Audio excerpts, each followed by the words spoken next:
Greetings and welcome to another Village Soup interview. Today I'm here with Dave Miramant, who is our senator from Camden, and I'm Dan Dunkel. I'm the news director for Village Soup. And just wanted to talk to you today, Dave. I mean, you've been putting in a lot of bills. One of the articles I read said that you submitted something like 50 bills. So I guess we could start there. We talked to you last during the election. Now you have been elected, and you're working hard. So why do we need so many bills, I guess, is one of the first questions we could ask. Well, a couple things, and thank you for having me again. I had a lot of fun the last time with you, but the part of the reason is that the longer you're in office, the more people you interact with, especially when you go to anywhere from 5,000 to 8,000 homes during the elections, during the campaigns, and talk to people.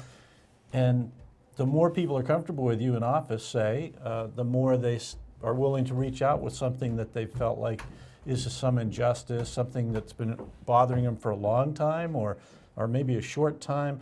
And then they start reaching out with these ideas. Hey, could you do something about this? I've done everything I can at the local level, at a personal level. I kind of let it go, but maybe it's something that it's affecting more people. There's that.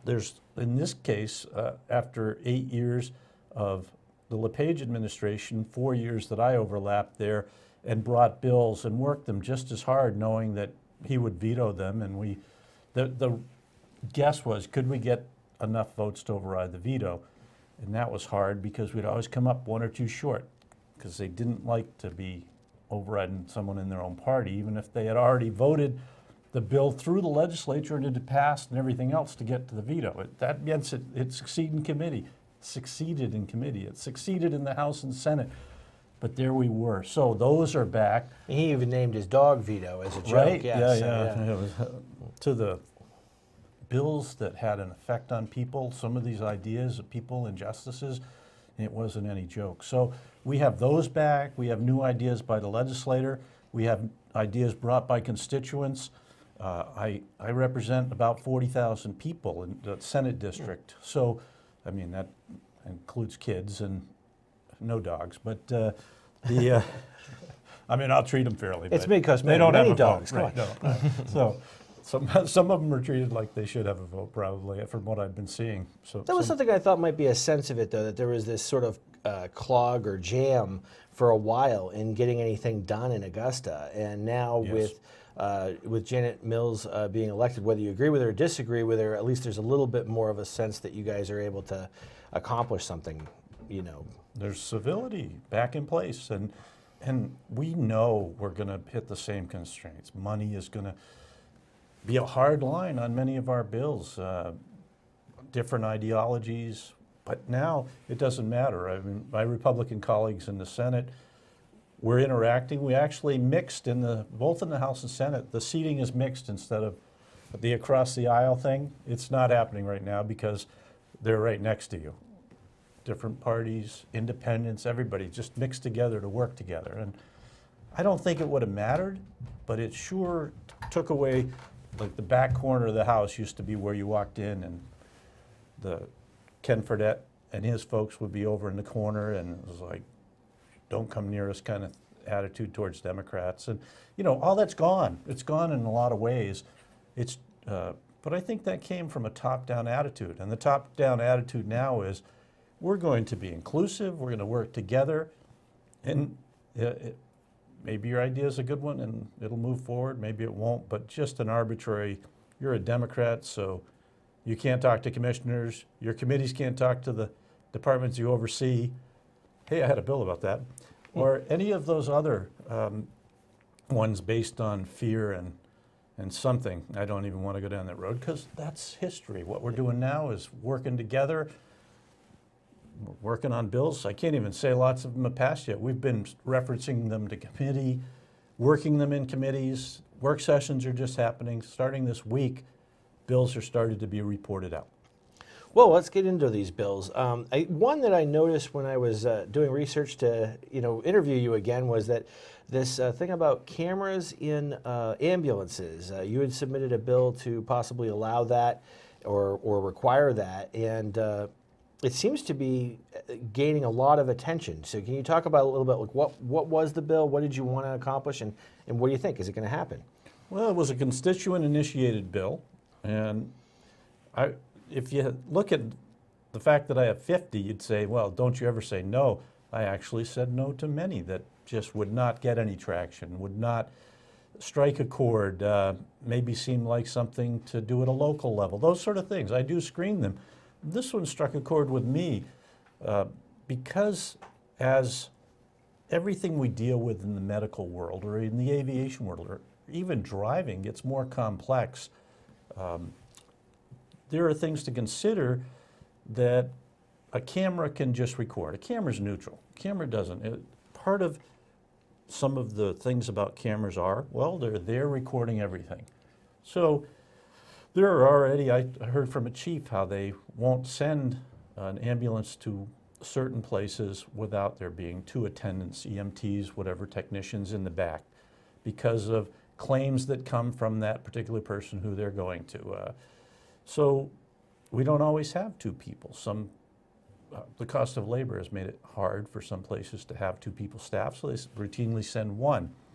To provide like protection from like lawsuits or complaints about EMTs or paramedics that are unfounded, for example, would be a piece of why we might want these cameras. Certainly, because boy, if you're in a state where you've been hurt or something, maybe a routine procedure seems like an invasion of your privacy in the sense of physical touching.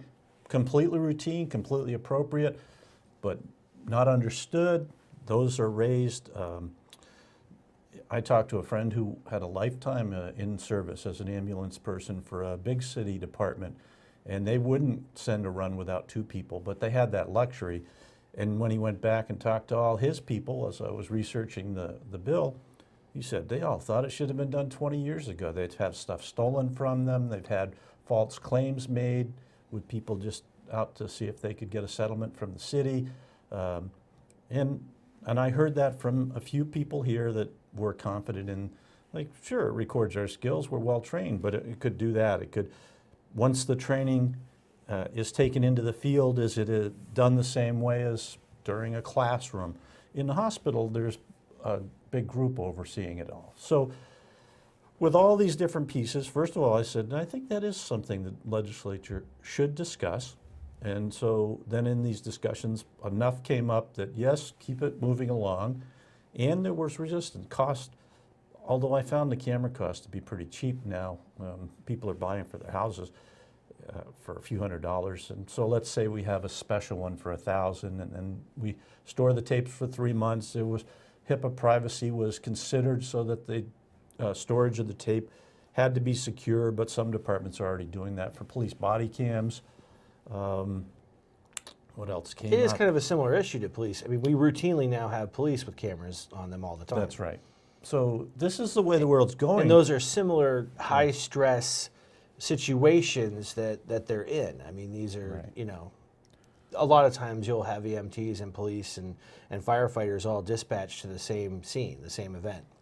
That's right. That's right. And so recording could be happening already through a police body cam. So there wasn't like, oh my gosh, I've never thought of having cameras in high-stress situations.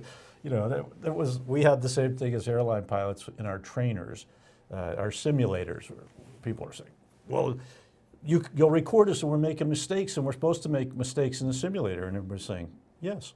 And we're supposed to have competent instructors too. And we want to know what happens when it goes in, and you have the interaction of the crew, because training for situations, discovering patterns are all things that we can do and then review, and we remove the punitive part. None of it was punitive. It was all in an effort to discover ways to make service better, to make it safer, but had the added benefit in an ambulance of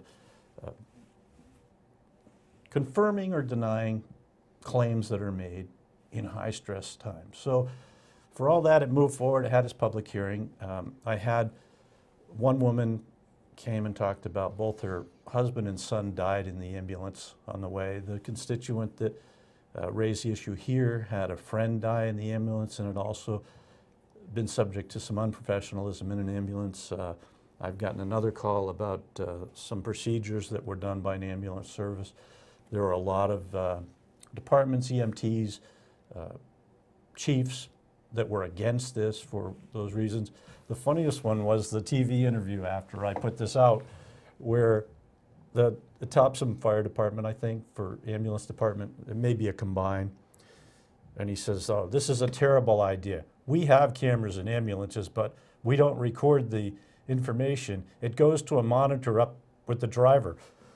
I'm picturing, okay, this guy's got lights and sirens, and he's driving 100 miles an hour to get to the hospital, and he's watching a monitor of what's going on in the back. I'm going, I like my bill better. Let's review it later. But all this came up. So this is just what the legislature's good for. And something that has an effect statewide should be aired in a committee at the legislature. A lot more against it. The two of the people wouldn't come testify. They just felt like they weren't comfortable. Not everybody is. But the departments, it's their job. So there was a heavy presence against it for privacy.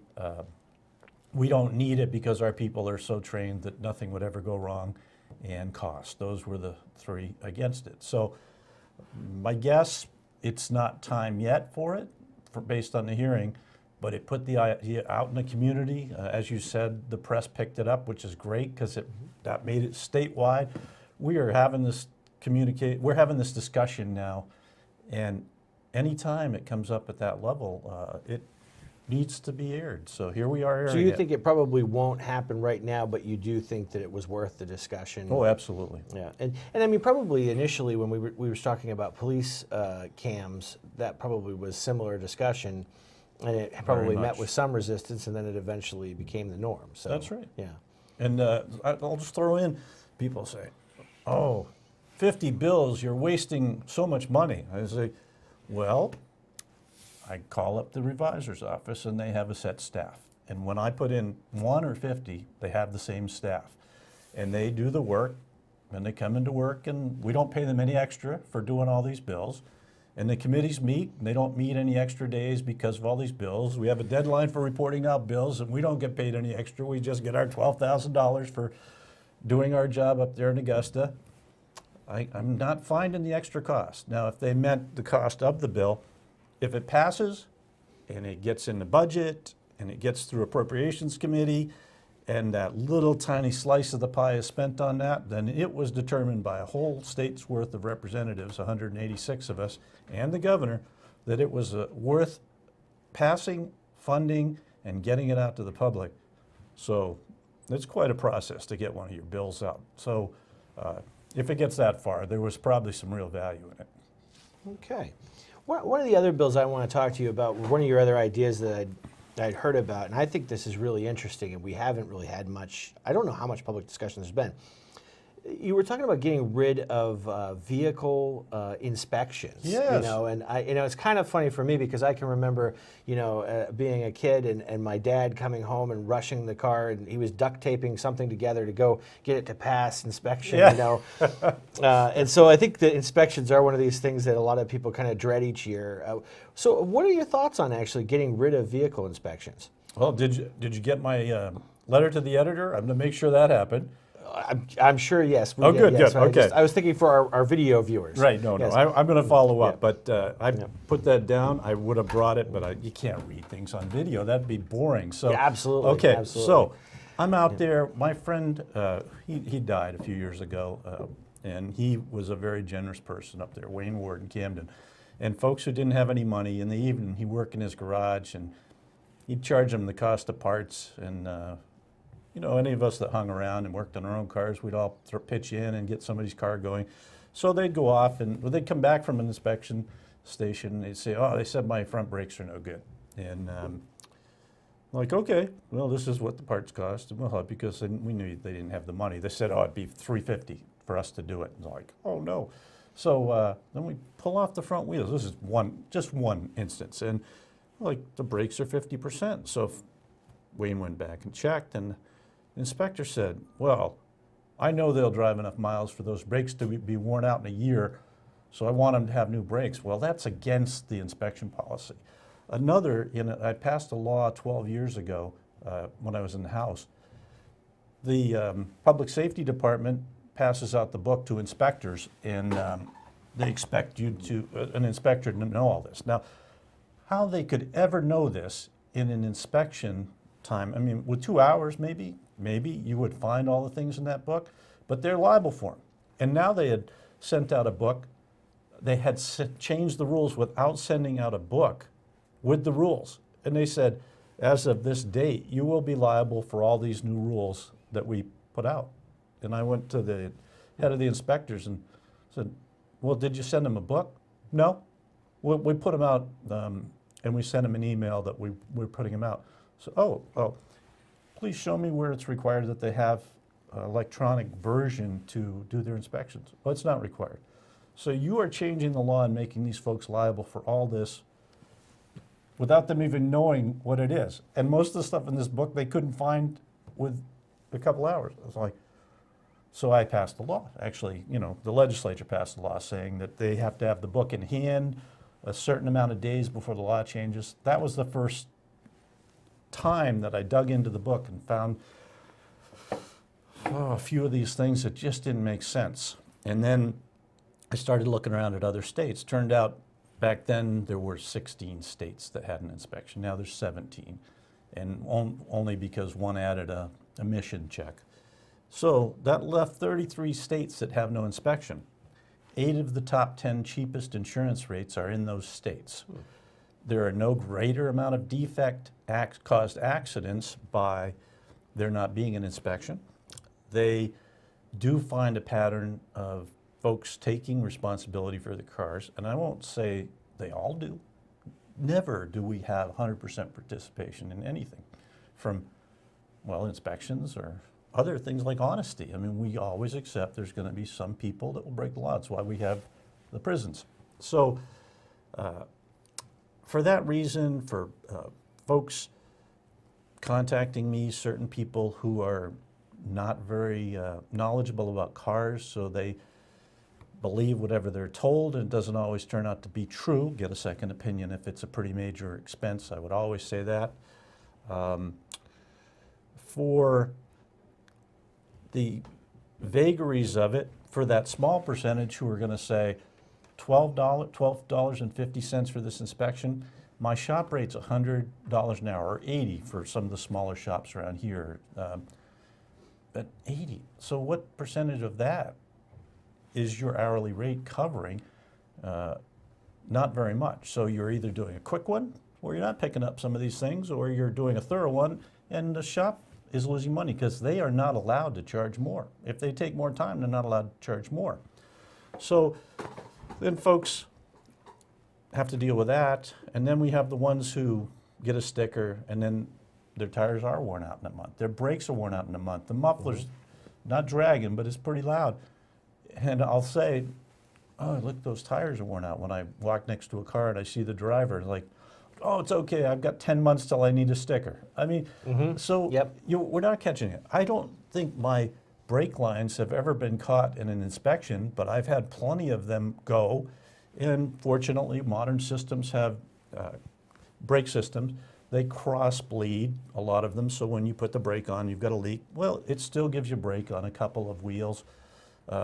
Or we'd be having crazy amount of accidents, and the feds would be saying, every state needs an inspection. You'll pay $50 when you go, because really a half hour is probably a lot more reasonable for a sticker, so to be fair. So how's this bill doing? Hasn't been heard yet. It's not out yet. Okay. It's still in the revisor's office, I believe. And unfortunately, with so many, You got to keep track of them. it says gone. That means that I did get the signatures and turned it into the legislature, and it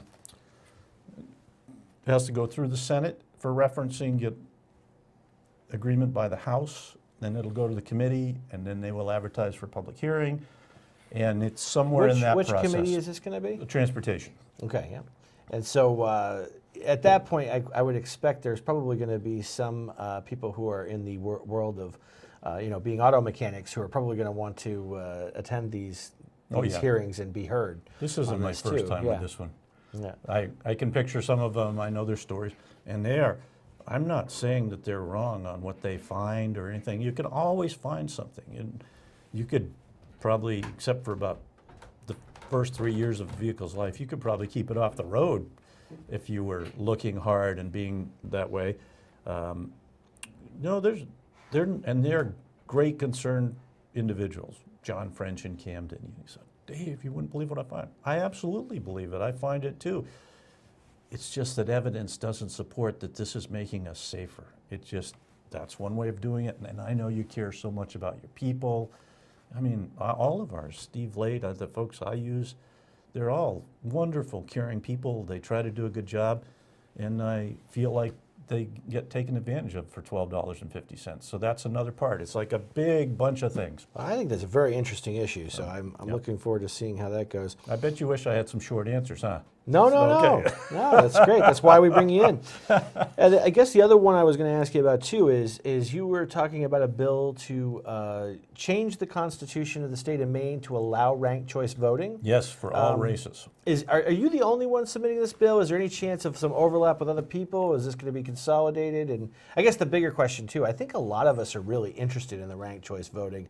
Some people see this as a much more fair way of going about electing our elected people, and then there are some who are really adamantly opposed to it, especially in the conservative side. So we can just sort of speak to all of those things. For my research the last time, not the first time this bill's been in, obviously. First of all, to answer your question, I believe there's 8 of us that have a ranked choice voting bill. They're still in the revisor's office. They should be able to decide, are they all similar? Like, all 8 could be pretty identical. And they have to be really identical, and then they decide, you put yours in first, and now the second person to put it in is a mandatory co-sponsor, and so forth, down the list.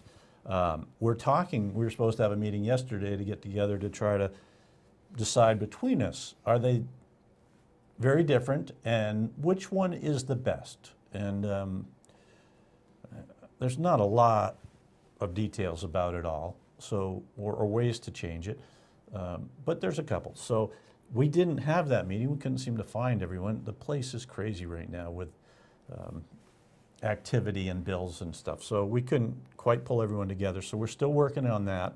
It'd be great if we figured it out before the revisers had to find the duplications. So we're trying. And the overall part of it is that the Electoral College was set up, and it has its roots in slavery and other things that just don't apply. Lack of easy communication to the rest of the country, to the electorate. All of this from 200 years ago, or whenever the Electoral College was formed. I'm not quite sure on that one. I haven't had to do my testimony and do my research for it this time, and I don't memorize all these facts. But the point is, we don't need it. I mean, communication is instant now. If the president tweets in the morning, everyone in the country knows about it. And so the word gets out, people get their message out. So aligning the electoral votes, not eliminating it, my idea is just to keep the Electoral College, but they have to align those electoral votes with the popular vote. I go around to folks, young people registering to vote, and I used to be passionate. Every vote counts. Look, this representative won by 1 vote. This is a person that really wants to do things for your community. 1 vote, your vote made such a difference. Hillary Clinton had 3 million more of the popular vote. Now what do I say when the presidential election comes up? Oh, yeah, go out and vote. Hope that there's 3,000,001 and we actually, that makes the difference for the electoral votes, or else your vote means nothing. Which of the 3 million votes was yours? I mean, feeling disenfranchised to hang on to a system with some pretty bad roots, basically trying to keep the states in the union and giving the southern states something towards a little more weighted vote. Oh, I really hate that. That's a tough We still one. do that. So, yeah. And that's more at the national level. So, I mean, at the Right. state level, the ranked choice voting how do you think it's gone so far now that we've done it to some extent? Were you asking me about national popular vote? Were you still on ranked choice voting? Well, I was thinking about the local, the state of Maine. I went off onto national popular No, that's vote. okay. I I'm think sorry. that was definitely a very interesting issue, and I think a lot of people feel that way. And also, there's a lot of debate, obviously, depending on which side of the aisle you are on that. And we're much more polarized than we were at one point on that. But Well, that doesn't have to be partisan either. but in the state of Maine, you're trying to one of help those, make us have a ranked choice voting. Yes, back to situation. ranked choice voting. Yeah. Sorry. I was thinking about the other meeting, but ranked choice voting, 8 of us coming together to try to work out the best bill. Again, other states, ranked choice voting was not partisan. And I don't have the info in front of me, but it did get that way here. But there were a few things that folks just decided this is going to be an issue for us as Republicans or Democrats. And I cannot understand it on ranked choice voting. So, I mean, this time there was evidence at the election where, based on the use of it in previous gubernatorial elections, it would have changed a Democrat, it would have changed a Republican. It wasn't partisan, and it seemed like it reflected the will of the voters better. Like everybody, instead of getting one choice in a round and then it being gone, you get to have a second choice, a third. And I think it cleaned up the election.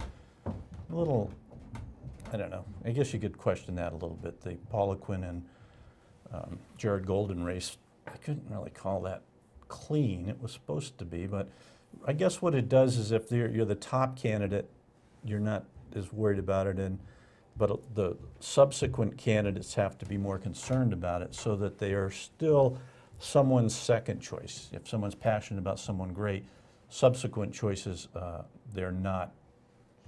What do you think the chances are for the amendment, for an actual amendment to the Maine Constitution? I mean, that's a hard thing to do, isn't it, to change a constitution? It is. It requires 2/3, and but so does a budget. I mean, so if it's considered partisan and a party lines up against it, then it's harder. You'd have to have somebody break away from their party's idea of it. That does happen. Yeah, good question. We've got, what is it, 90, I don't know, 80-something to 60-something in the House, and it's Democrats, Republicans. In the Senate, it's 21-14. So you always need a few of the other party at this point for it. And that Good one might question, also good be question. a matter of we're having a community discussion about it, and maybe it doesn't happen this year, but we're working our way towards some of these changes over time. Right. I brought You it 2 know, years ago, yeah. too, I think. No, I brought it last year, but I couldn't get it through Legislative Council because on the second year of our term, the second session is supposed to be only emergency bills, and I believe it wasn't considered an emergency. And you said I brought in this big pile of stuff. It was more, that's what happens. I'm working all these bills. Yep. I'm still trying to remember the ones from last year Sure. and where they fit in because people have brought them back. So I thought I'd have to reference things. I probably should try to stay on the question would be a good start. But No. hey, now we got national popular vote in there too. I think that's a very interesting discussion. And well, I guess the other question is, out of all the bills that you've done, what is the one that the press isn't asking you about that we should be asking you about? What's something that you'd really think we need to talk more about? Well, I'll just quickly, hemp's in here. That we could have been way ahead on hemp. Kentucky was. There's a lot of good properties about hemp for a nutritional supplement. It grows without herbicides, pesticides. It just grows like a weed. I mean, it's always been called weed, but it's a non-psychotropic part of the family of cannabis. And it's a great fiber for making paper if you don't want to cut down all your trees for paper when we have other better uses for them. that was a big money grab. Now we're starting to be behind a little bit, but we're aligning the rules to fit. And the U.S. Farm Bill that just came out, open hemp wide open where it's been pretty shut down, small test plots and all that. But we're ready. We've got some farmers that have been doing small stuff. That's going to go. There's a few fairness issues. Talked about increasing the bag limits on wild turkey. That got a little press, but very little. But the supposedly the Department of Fisheries, Inland Fisheries and Wildlife was given authority to change limits without going to the legislature. They said, oh, this is cumbersome. So 2 years ago, they were given that authority, and yet more than ever, folks are hitting turkeys, or turkeys are running into cars, or, I mean, they're everywhere. And during the campaign season, lots of folks asked me. So last week, I presented the bill about increasing the bag limit, and they said, oh, no, we have this authority. And I said, well, I know you do, and you got it 2 years ago. And if an agency isn't using the authority to help the people of Maine, then we need to take it back to the legislature. Then suddenly they revealed they have a big plan. So we'll see how that goes. Okay. So that would allow people to basically shoot more turkeys? Yeah, Is that double how the, that works? double the bag limit. Yeah. And you're saying basically we don't have a shortage of turkeys, so that's okay. Definitely not. The commissioner was saying that it wasn't the same everywhere in the state. But then, so I was thinking, well, I've been asking people all over the state, legislators who represent the whole state, and they're all kind of saying the same thing.